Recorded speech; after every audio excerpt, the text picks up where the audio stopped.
Boker Tov, nous sommes le 14 septembre 2021, c'est l'heure de la revue de la presse et des médias israéliens, en direct de Jérusalem sur Radio Kalita.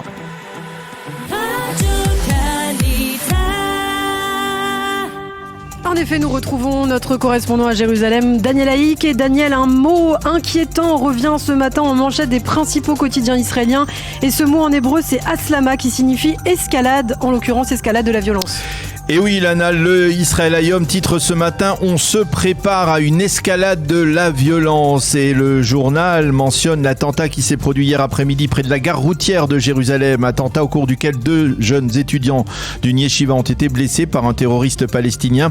Le quotidien gratuit parle de vigilance accrue en perspective de la journée de Kippour. Le Yediot Aharonot, lui aussi, parle en manchette d'escalade de Aslama, donc sur le terrain, avec d'abord les ripostes de l'armée de l'air au tir de roquettes à partir de la bande de Gaza. Et ensuite, le grand quotidien rappelle qu'hier matin, un premier attentat s'est produit au carrefour du Gush Etzion avec un terroriste qui a tenté de poignarder un soldat. Et toujours à propos de l'attentat d'hier après-midi près de la gare routière de Jérusalem, le Yediot rend hommage lui à l'héroïne de cet épisode. Oui, il s'agit d'une soldat des unités des gardes-frontières israéliens qui, avec beaucoup de courage, a compris qu'un attentat était en train de se produire dans une boutique près de la gare routière et elle a foncé vers cette boutique où se trouvait le terroriste avant d'ouvrir le feu et de le blesser sérieusement. Cette garde-frontière dont on préserve l'identité, eh bien, s'est vue félicitée pour sa témérité par le commandant en chef de la police et le Yediot Aharonot a recueilli en pages 4 et 5 son témoignage assez impressionnant. Quand Thomas arrive, eh bien, il nous annonce parmi ses principaux titres qu'outre ces 2 attentats d'hier, le Shin Bet et les forces de sécurité ont déjoué très récemment, un attentat d'envergure contre une cible israélienne. Un ordre de censure a d'ailleurs été déposé autour de cette tentative d'attentat, mais l'on sait seulement que le déploiement massif des forces de sécurité de ces derniers jours a permis d'éviter donc un événement qui aurait été apparemment dramatique. Alors on parle d'escalade de la violence, cette situation est commentée par certains éditorialistes israéliens dans les colonnes de leur journal. Et oui, c'est le cas d'Elisha Ben-Kimoun qui dans le Yediot Aharonot met en garde face au fameux effet de boule de neige. Le succès même partiel d'un attentat peut favoriser d'autres actes subversifs et un terroriste peut souvent en susciter un autre. C'est la raison pour laquelle selon Elisha Ben-Kimoun, eh bien, il est indispensable que les forces de sécurité réagissent vite afin de freiner cette vague. Dans le Israël Hayom de ce matin, Yoav Limor, qui est le correspondant militaire du journal, affirme qu'Israël et le Hamas sont sur la voie d'une confrontation directe. Quant à Nadav Shragai, il utilise le terme fatidique d'intifada et affirme que la probabilité d'une telle confrontation avec les terroristes n'est plus du tout faible, comme cela a été le cas au cours des dernières semaines. Le second grand titre qui s'étale en première page des quotidiens israéliens, c'est bien sûr aussi cette visite importante du Premier ministre israélien Naftali Bennett en Égypte. Oui, le Israël Hayom nous montre en première page une photo presque historique du Premier ministre israélien Bennett en discussion avec le président Assisi. Derrière eux, les drapeaux israéliens et égyptiens, presque historique parce que cela fait plus de 10 ans que les Égyptiens, qui rappelons-le sont en paix avec Israël depuis 1979, n'avaient pas reçu officiellement et ouvertement un dirigeant israélien. Réchauffement des relations donc, au moins pour les caméra titre avec un certain scepticisme le Israël Hayom. Le journal cite Naftali Bennett qui a qualifié la rencontre de très bonne et a rendu hommage, je cite, au rôle déterminant joué dans le maintien d'une certaine stabilité régionale par le président Assisi.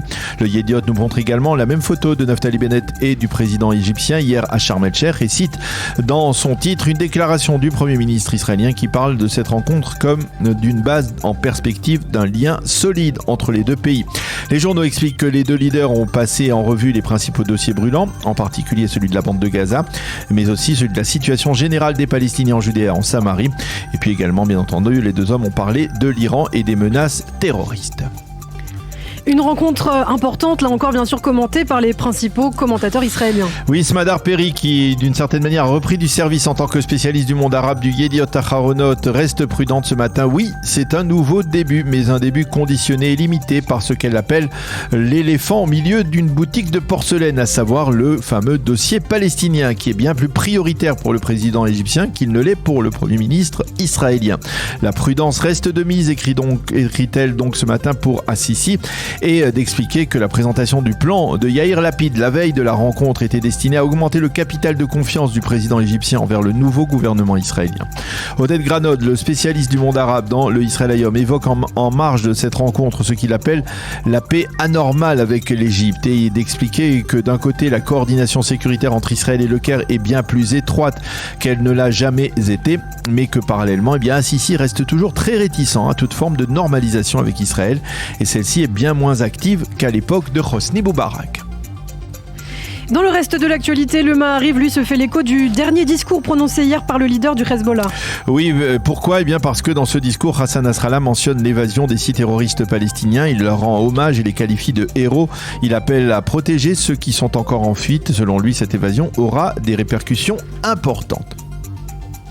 Et puis nous sommes le 14 septembre 2021. Il y a un an étaient signés sur la pelouse de la Maison-Blanche à Washington les accords d'Abraham. Qu'en dit justement la presse israélienne ce matin ? On ne peut pas dire qu'elle fête massivement cet anniversaire. Certes, au cours des derniers jours, les JT et les journaux télévisés ont marqué cette date en analysant le chemin parcouru depuis l'an dernier, depuis ces accords. Mais ce matin, les quotidiens sont relativement discrets. Le Israël Hayom, qui a solidement soutenu à l'époque cette démarche diplomatique, ne la mentionne qu'en page 5, sur un petit quart de cette page.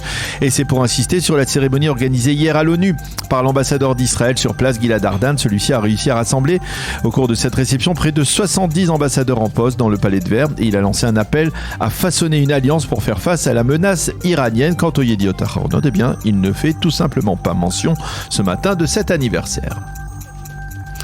Et puis pour terminer très rapidement, ce matin à l'approche du Yom Kippour, les Yediot Ahronoth nous ramènent 48 ans en arrière durant la terrible guerre d'octobre 73. Oui, le supplément du quotidien du Yediot nous présente des lettres de soldats qui ont combattu durant cette guerre et qui ne sont jamais revenus.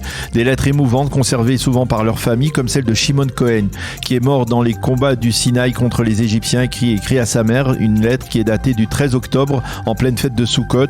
Maman, shalom, c'est le 7e jour de la guerre, la situation est correcte et le moral est bon, pas besoin de vous faire du souci.